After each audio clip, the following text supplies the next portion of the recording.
Crime के तौर तरीके में कई तरह के बदलाव देखने को मिल रहे हैं। एक ज़माना था जब बदमाश शस्त्रों के बल पर लूट, डकैती जैसी घटनाओं को अंजाम दिया करते थे। वक्त बदला, वक्त के साथ साथ क्राइम करने के तौर तरीके भी बदल गए।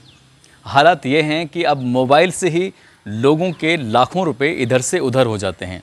यदि आपकी कुछ गोपनीय बातें जैसे क्या OTP या ATM का पासवर्ड या बैंक आदि की कुछ अन्य जानकारियाँ किसी दूसरे को पता चल जाए तो समझ लो कि आपके खाते में पैसे रहने वाले नहीं हैं। आज की घटना भी कुछ ऐसा ही संदेश देती है कि एक लड़की के पास एक मैसेज आता है और वो मैसेज उसकी ज़िंदगी को तहस नहस कर देता है। आदाब, नमस्कार, सत श्री अकाल। मैं उस्मान सैफ़ी। आज की जो सच्ची घटना मैं आपको सुनाने जा रहा हूँ, ये सच्ची घटना है उत्तर प्रदेश के ज़िला कौशाम्बी की।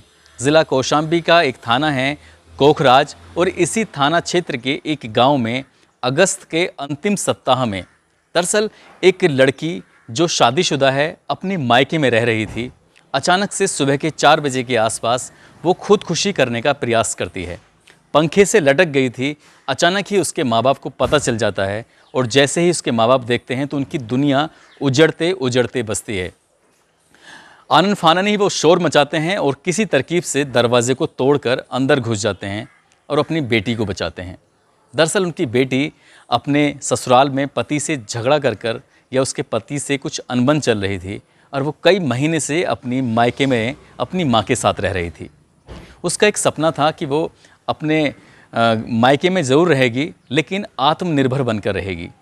उसके पिता उससे पूछते हैं कि बेटी ऐसी क्या ज़रूरत थी जो हम तेरी पूरी नहीं कर पा रहे थे और तुम खुदकुशी की कोशिश कर रही थी। बेटी रोते रोते अपनी आपबीती बताती है तो माँ और बाप दोनों की आंखों से आंसू रुकते नहीं हैं। दरअसल हुआ यूँ था कि ये लड़की आत्मनिर्भर बनने के लिए, अपना कुछ बिजनेस शुरू करने के लिए योजनाएं बना रही थी। मन ही मन बहुत सारी उधेड़ बुन कर रही थी। सोचती थी कि ये काम करूंगी तो घर में कुछ पैसा आएगा और उस पैसे से माँ बाप की भी कुछ मदद हो जाया करेगी। वो उन पर बोझ बनकर नहीं रहना चाहती थी और इसके लिए रोज़ कोई ना कोई प्लानिंग करती थी। मोबाइल में YouTube पर नई नई चीज़ की खोज करने में लगी हुई थी। अचानक ही उसके मोबाइल पर एक दिन एक मैसेज आ जाता है और उस मैसेज में लिखा था कि आपको बहुत बहुत मुबारक हो, आप 25 लाख रुपए जीत गए हैं। यदि आप 25 लाख रुपए चाहते हैं तो इस नंबर पर फ़ोन करके कांटेक्ट कीजिए। उस लड़की के मन की बात जैसे पूरी हो गई, उसके सपने जैसे कि एकदम से रातों रात पूरे हो गए हों।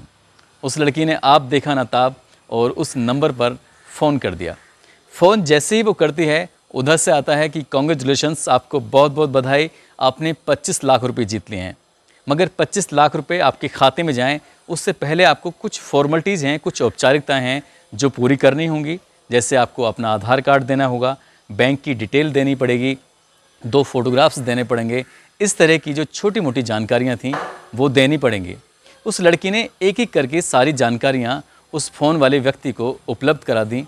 उसके बाद उस व्यक्ति ने कहा कि जब ये पैसा रिलीज़ होगा उससे पहले आपको कुछ टैक्स देना पड़ेगा, यानी कि आपको पहले ही टैक्स जमा करना है, उसके बाद ये 25 लाख रुपए आपके जारी हो जाएंगे। पता चलता है तो बताया जाता है कि आपको 27,000 रुपये नगद इस खाते में जमा करने होंगे। वो खाते की डिटेल दे दी जाती है और लड़की अपनी जमा पूंजी को उस खाते में जमा कर देती है। अब जैसे ही जमा करती है, 1 दिन गुजरता है, 2 दिन गुजरते हैं, लेकिन 25 लाख रुपए का कहीं कोई अता पता नहीं था। अब लड़की उसी नंबर पर फिर एक बार से कांटेक्ट करती है और पूछती है कि मेरे खाते में तो पैसे आए नहीं, जबकि आपने कहा था कि 27,000 रुपये डालने के बाद 25 लाख रुपए आ जाएंगे। उधर से जो व्यक्ति बोल रहा है वो साइबर क्राइम का क्रिमिनल व्यक्ति था और उसने कहा कि आपने, ठीक है, आपके 27,000 रुपये रिसीव हो चुके हैं, मगर RBI की जो गाइडलाइन है वो कहती है कि इतनी बड़ी राशि यानी कि 25 लाख रुपए जब किसी के खाते में जाएंगे तो उसके लिए लगभग 50,000 रुपये का टैक्स लगेगा, जो RBI की गाइडलाइन कहती है। आप उसके लिए इंतज़ाम कर लीजिए।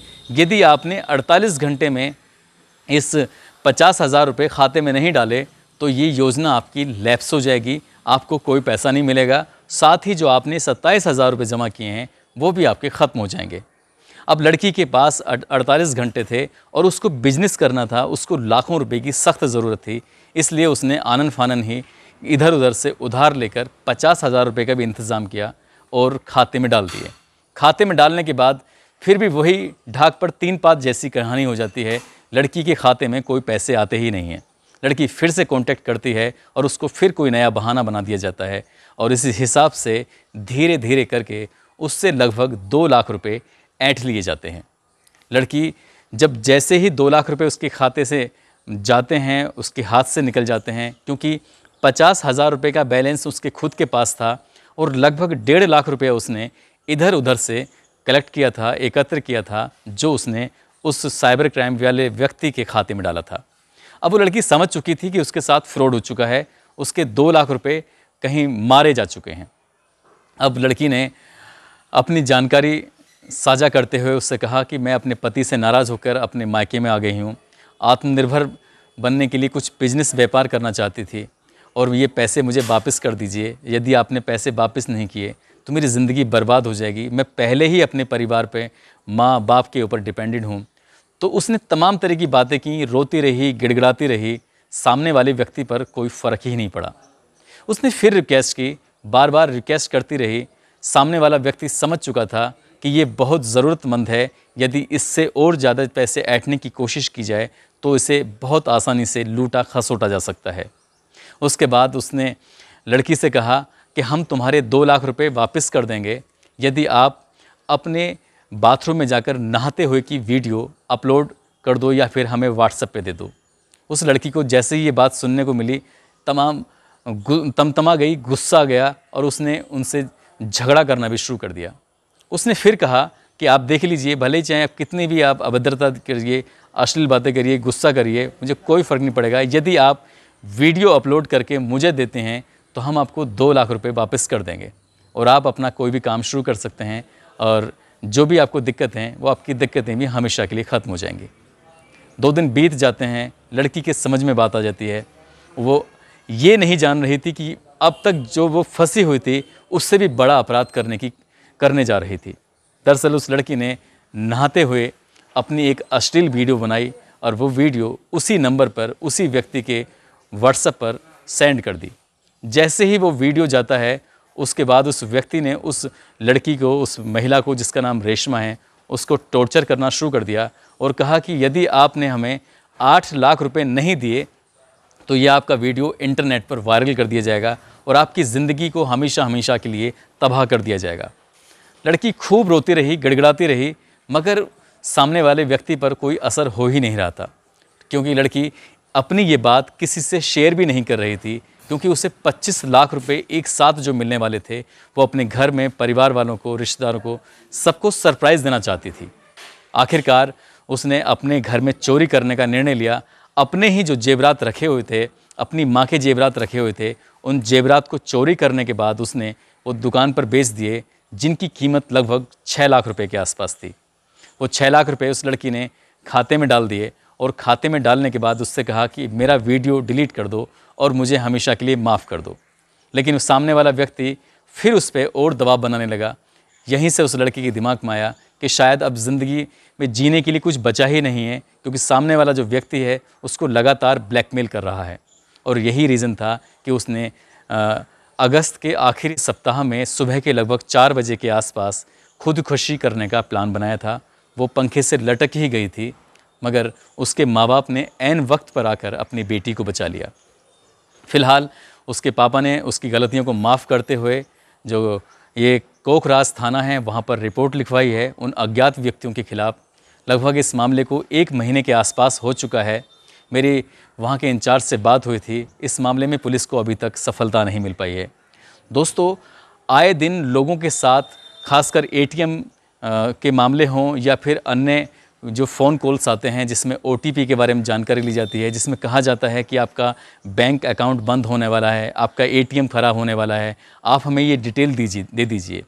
यदि आपके पास इस तरह के फ़ोन आते हैं तो इस तरह के फ़ोन को अवॉइड करने की कोशिश करें और किसी को भी अपनी गोपनीय जानकारी किसी से भी शेयर ना करें। जैसे ही आप अपनी गोपनीय जानकारियाँ शेयर करेंगे, समझ लीजिएगा आपके खाते में जितना भी पैसा है वो एकदम से निकल जाएगा, क्योंकि लूट, डकैती, चोरी के जो ये क्राइम के तौर तरीके हैं बदल चुके हैं। अब लोग वैसे कम लूटते हैं, मोबाइल से ही ज़्यादा लूट लेते हैं। इस पर एक बॉलीवुड ने एक वेब सीरीज़ भी बनाई है, जमताड़ा। यदि आपको उस फिल्म को देखेंगे तो हो सकता है आपको बहुत सारी जानकारियाँ मिलेंगी, बहुत सारे आपको आइडियाज़ मिलेंगे वो किस तरह से लूटते हैं, और एक संदेश भी देंगे कि आप किस तरह से उस घटना को होने से बचा सकते हैं या खुद बच सकते हैं। दोस्तों, इस कहानी को सुनाने का उद्देश्य किसी का दिल दुखाना नहीं, किसी को परेशान करना नहीं है, बल्कि आपको सचेत करना है, आपको जागरूक करना है। आप जहाँ भी रहें अपना ख्याल रखें, सुरक्षित रहें। जय हिंद, जय भारत।